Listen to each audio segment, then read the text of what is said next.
Today we are talking about games that respect the player, not games that are easy, not games that are comfortable, but games that don't lie to you, don't waste your time, and don't treat you like you need constant guidance. These games give you freedom, responsibility, and trust, and we are starting with one of the strongest examples ever made.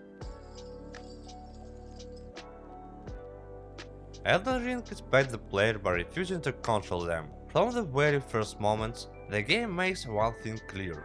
It's not going to guide you step by step. There is no long tutorial explaining every mechanic. No checklist telling you what to do next. No quest markers screaming for attention every 5 seconds. Instead, the game drops you into a massive world and says, figure it out. Very early on, you encounter enemies that completely destroy you. And the game doesn't stop you. It doesn't warn you. It doesn't say you are not ready yet. It trusts you to understand that on your own. There's no artificial level scaling protecting you. If an area is dangerous, it's dangerous for real. If you survive somewhere early, it's because you earned it, not because the game allowed it. Exploration in Elden Ring is built on trust. There are no invisible walls telling you no. If you see a location in the distance and can reach it, the game lets you go there, even if it's a terrible idea. And that freedom changed how you play. You are not following instructions, you are making decisions. The game also respects the player through failure. Death is not treated as a punishment, it's treated as information. You learn enemy patterns, you learn spacing, you learn when to fight and when to walk away. And the game never interrupts that process to explain things for you. It assumes you are capable of learning through experience. Even the story respects the player. There are no long exposition dumps explaining the world. Lore is hidden in item descriptions, environment details, and optional dialogue. You are not expected to understand everything. You are trusted to want to understand if you care enough. Elden Ring doesn't respect comfort, it respects agency. It believes that giving the player freedom, even the freedom to fail, creates a stronger, more memorable experience. And that is why Elden Ring feels so powerful. Baldur's Gate 3 respects the player by treating choice as something real, not decorative. A lot of modern RPGs pretend to give you freedom. They offer dialogue options, branching paths, different decisions. But in reality, most of those choices lead to the same outcome. Baldur's Gate 3 does the opposite. From the very beginning, the game makes it clear that your actions matter, even when they are messy, unexpected or outright wrong. You can talk your way out of combat, you can fail a dialogue check and still move forward. You can insult the wrong character, kill someone important, or completely ruin a quest, and the game doesn't break, it adapts. Instead of saying you failed to reload your save, the game says okay, let's see where this leads. Failure is not treated as a mistake, it's treated as a part of the story, and that is incredibly respectful. The game also respects the player by refusing to control how you solve problems. Almost every situation has multiple valid solutions. You can be diplomatic, you can be aggressive, you can be manipulative, or be chaotic. Sometimes you will solve a problem in a way the developers clearly didn't expect, and the game still reacts logically. That kind of design requires confidence. It means trusting the player to break the rules and building systems strong enough to survive it. Baldur's Gate 3 also respects time and attention. There is no pressure to play perfectly, no correct path you are supposed to follow. You are allowed to miss content. You are allowed to lock yourself out of entire storylines. And the game never punished you for it, because it understands something important. A personal story is more valuable than a complete one. Even combat reflects this philosophy. It's not about speed or reflexes, it's about positioning, creativity, and decision making. The game gives you tools and then steps back. And perhaps most importantly, Baldur's Gate 3 respects the player emotionally. It doesn't judge your choices, it doesn't tell you who you are supposed to be, it lets consequences speak for themselves. You are not playing the developer's story, you are playing your own. And that level of trust is incredibly rare in modern games. Dark Souls respects the player by being completely honest, even when that honesty feels harsh. When you die in Dark Souls, the game never lies to you. It doesn't tell you the enemy was unfair. It doesn't secretly lower the difficulty after repeated failures. And it never pretends that you were almost there. Instead, the message is simple. You made a mistake, and that message is never meant to insult you. It's meant to teach you. Every enemy follows clear, consistent rules. Every attack has a readable animation. Every boss is built around patterns, timing and positioning, not randomness. If you pay attention, you can understand exactly why you died. Dark Souls doesn't demand superhuman reflexes. What it demands is awareness, patience, the willingness to slow down and observe. Over time you begin to learn the game's language. You recognize when an enemy is baiting you. You learn when it's safe to attack, and when greed will get you killed. You start respecting spacing, stamina and timing, and at some point something changes. The game stops feeling unfair. Encounters that once felt impossible become manageable. Not because the game got easier, but because you got better. That's where the respect comes in. Dark Souls never takes control away from the player. It never forces a playstyle. It never tells you exactly how to win. It gives you the rules and trusts you to master them. There is also no hidden safety net. No dynamic difficulty adjusting behind the scenes. No moment where the game secretly helps you succeed. When you win, you know exactly why, and when you fail, you know exactly why. That clarity is rare. Dark Souls doesn't respect comfort, it respects growth. It believes that players are capable of learning, adapting and improving, and it never takes that belief away. And that's why victories in Dark Souls feel so powerful. They are not given, they are earned.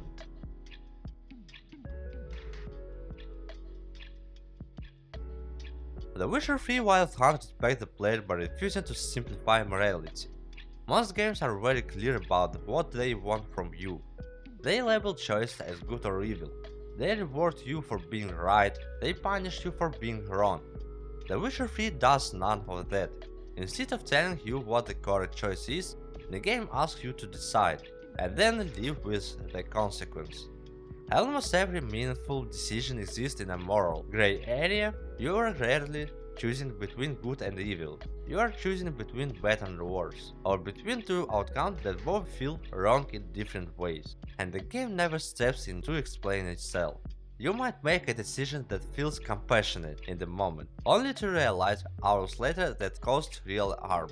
Not immediately, not with a pop-up warning, but quietly when it's too late to undo it. That delay is important. The Witcher 3 respects the player enough to let consequences breathe. It doesn't rush to judge you. It doesn't reward intention. It only shows results. Side quests follow the same philosophy. They are not filler content designed to pad playtime. They are often small, self-contained stories with their own moral weight. Some of them stay with you longer than the main plot. And again, the game never tells you how to feel about decisions. It doesn't say, you did the right thing. It says, this is what happened. The Witcher 3 also respects the player's time. You are never forced to clear the map. You are never pushed to grind meaningless activities. Exploration feels optional, not mandatory. You explore because the world feels believable, because you are curious, not because the game demands completion. Even Geralt himself reflects this respect. He is not a blank slate, but the game gives you enough space to shape who he becomes through your choices. Cold, compassionate, cynical, idealistic. The Witcher 3 assumes the player is mature enough to handle ambiguity and confident enough to make decisions without validation. And that is exactly why its story feels so real. Disco Elysium respects the player by respecting thought, doubt and self-reflection.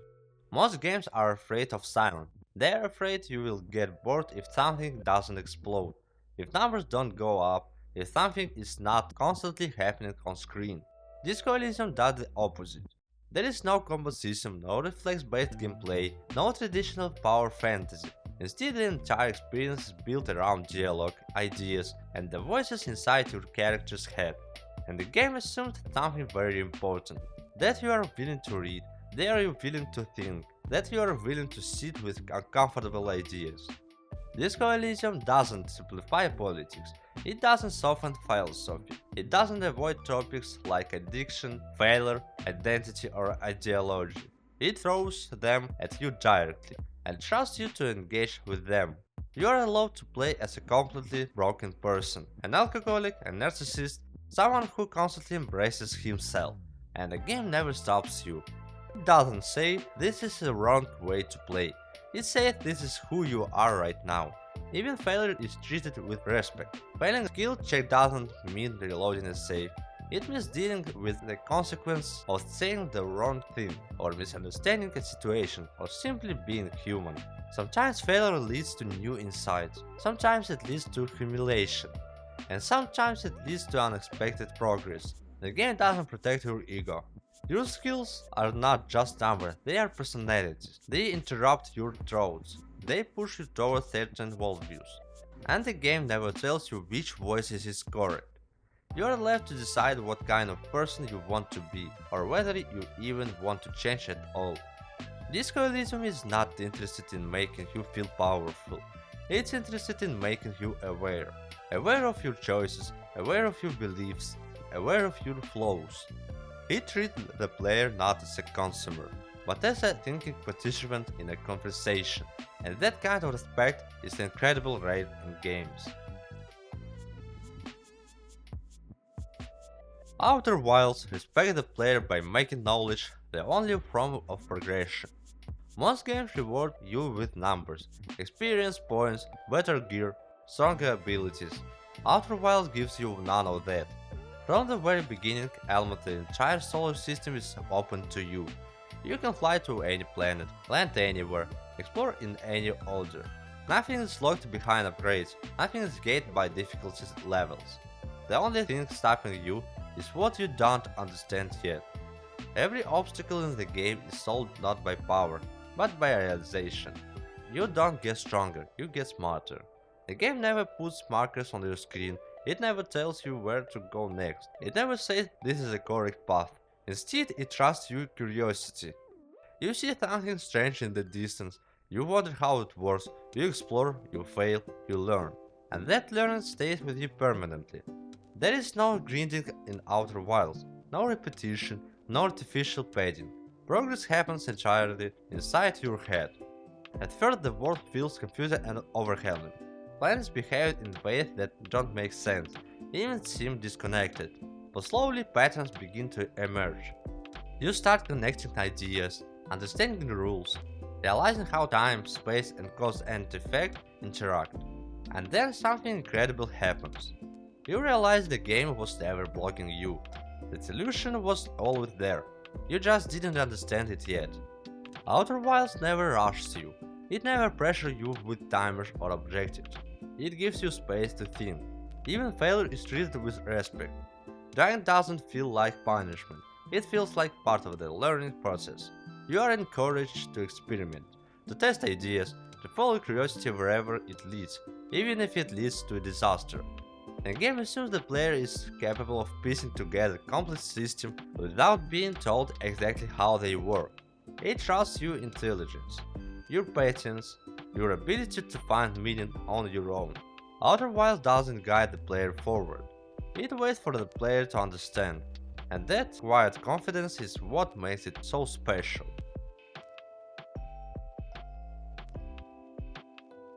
Hollow Knight respects the player through restrained silence and trust. Many games are afraid of saying too little. They explain everything. They interrupt constantly. They make sure you never feel lost for more than a few seconds. Hollow Knight does the opposite. It drops you into a ruined world and barely explains anything. There is no open narration telling you who you are, no long cutscenes explaining the history of the kingdom, no voice guiding you from place to place. You are expected to pay attention. The world tells its story quietly, through its environment design, through the enemy behavior, through music and an atmosphere. If you want to understand what happened here, you have to observe. Even the map reflects this philosophy. You don't start with a full layout of the area. You have to explore first, often without a map at all, and slowly build your understanding of the space. That feeling of being lost is intentional. and the game trusts you to handle it. Combat in Hollow Knight is precise and demanding. Every enemy follows clear rules. Every hit matters. When you take damage, it's not random.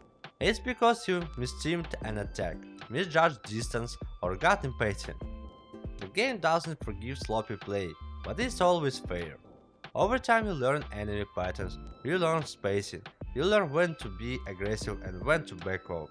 And just like in the best games, difficulty doesn't disappear, your understanding increases. Hollow Knight also respects the player by never forcing a pace. You are not rushed through areas, you are not pushed toward objectives, you decide when you are ready to move forward. If you hit a wall, you can explore somewhere else, find new abilities, gain more confidence. The game never tells you you are playing this wrong, it simply gives you tools and lets you decide how to use them. Even its storytelling respects emotional intelligence, it doesn't explain every tragedy. It lets you feel the weight of a fallen world without spelling it out. Hollow Knight assumes the player is patient, curious, and willing to listen instead of being told. It doesn't try to impress you with spectacle, it turns your attention slowly. And by trusting the player with silence, difficulty, and ambiguity, Hollow Knight creates an experience that feels deeply personal and deeply respectful. Portal respects the player by teaching without ever talking down to them. Most games rely on tutorials, pop-ups, text boxes, explicit instructions telling you exactly what to do. Portal almost completely rejects that approach. Instead of explaining mechanics with the words, it teaches throat-level design. You enter a room, you see a problem, you experiment, you fail, you try again. And without realizing it, you have learned something new. The game never says here is the mechanic, please memorize it. It says here is a space. What do you think you can do in it? Every puzzle in Portal follows clear, consistent rules. Once you understand those rules, the entire game opens up. There are no tricks, no randomness, no moments where the solution feels arbitrary. If you fail, you know why. If you succeed, you understand how. The clarity is deeply respectful. Portal also respects the player's intelligence by not overcomplicating itself. The mechanics are simple, the controls are clean, the ideas are elegant. But the combinations of those ideas can be complex, and the game trusts you to keep up. It never assumes you need constant reminders. Once you learn something, the game expects you to remember it. Portal respects your time as well. There is no filler content, no unnecessary repetition, no artificial lengthening of puzzles. Every test chamber exists for a reason. Every idea builds on the last. And when a puzzle is finished, the game moves on, confident that it's already given you what you need. Even the humor reflects this respect. The game doesn't pause for jokes. It doesn't interrupt gameplay to explain them.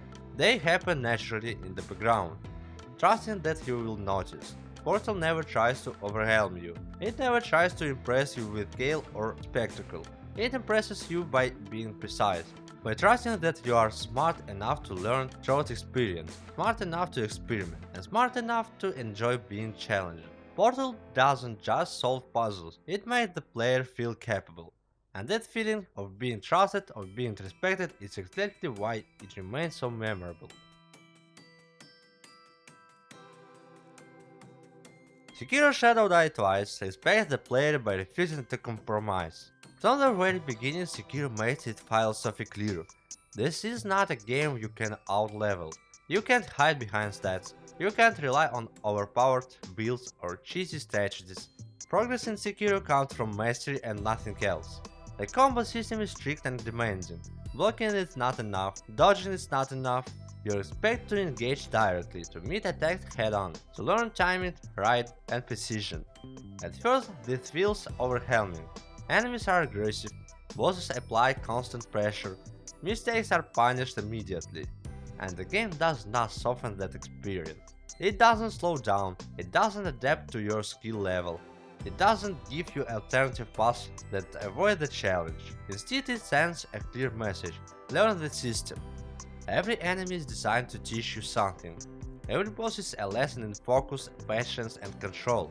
You start to recognize patterns, you begin to hear the rhythm of combat, you stop reacting emotionally and start responding deliberately. combat stops feeling chaotic. It becomes almost musical.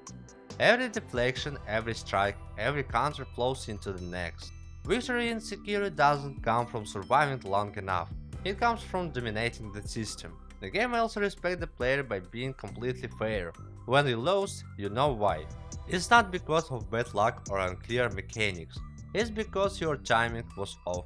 Your focus slipped. You hesitated. There is no hidden assistant behind the scenes. No moment where the game secretly helps you win. When you finally defeat a difficult boss, the satisfaction is intense. Not because the boss was removed, but because you changed. Sekiro doesn't respect shortcuts. It doesn't respect impatience. It respects discipline. It believes the player is capable of rising to the challenge, even if that makes time, frustration, and failure. And by never lowering its standards, Sekiro shows one of the purest forms of respect a game can offer. The Legend of Zelda Breath of the Wild respects the player by placing trust above control. From the very first moments, Breath of the Wild makes a bold decision. It doesn't want to tell you how to play. After a short introduction, the game opens up completely. You see mountains in the distance, you see strange structures on the horizon, and the game doesn't stop you. If you can see it, you can probably get there. There is no strict order, no intended path you are forced to follow, no invisible walls pushing you back. The game assumes something important. That curiosity is enough. Breath of the Wild doesn't rely on scripted solutions. Instead, it's built around systems. Physics behave consistently. Fire spreads logically. Metal conducts electricity. Wind affects movement. Weather changes how the world works. And because these systems are reliable, the game allows for creativity. There is rarely a single correct answer to a problem. If your solution makes sense, the game usually accepts it. You can solve shrines in unexpected ways, you can bypass challenges entirely with clever thinking, you can approach combat cautiously, aggressively or not at all, and the game doesn't punish you for doing things out of order. That freedom is intentional. Breath of the Wild respects the player by not being afraid of being broken. Nintendo didn't design a fragile experience that collapses the moment you try something unusual. They designed a world that expects experimentation. Even failure is treated gently, weapons break, not to frustrate you, but to encourage adaptation. You are never meant to rely on one perfect tool, you are meant to improvise. The game doesn't reward hoarding, it rewards engagement. Exploration also respects your time and attention. There is no endless checklist demanding completion. You explore because something looks interesting, not because the game tells you to. And perhaps most importantly, Breath of the Wild never assumes the player is weak. It doesn't simplify systems to make them safe. It doesn't explain every interaction in advance. It trusts you to test ideas to learn from outcomes. That trust creates a very specific feeling. The feeling that the world exists independently of you, and that you are free to interact with it however you choose. Breath of the Wild doesn't try to impress you with control. It impresses you with confidence. Confidence that the player is smart enough, curious enough, and creative enough to make their own adventure. And that is one of the purest forms of respect a game can offer. These games don't hold your hand, they don't waste your time, they don't pretend you're winning when you're not, they trust you. They trust you to explore without being guided, to fail without being protected, to think instead of being told what to think. And that's why these games stay with us long after the credits roll. Not because they were easy, not because they were convenient, but because they respect us as players. If you enjoy this kind of content, smart, thoughtful discussion about games, consider subscribing. If you know other games that truly respect the player, leave them in the comment. I read everything. And if you want more videos like this, like the video. It really helps the channel grow. Thanks for watching. See you in the next one.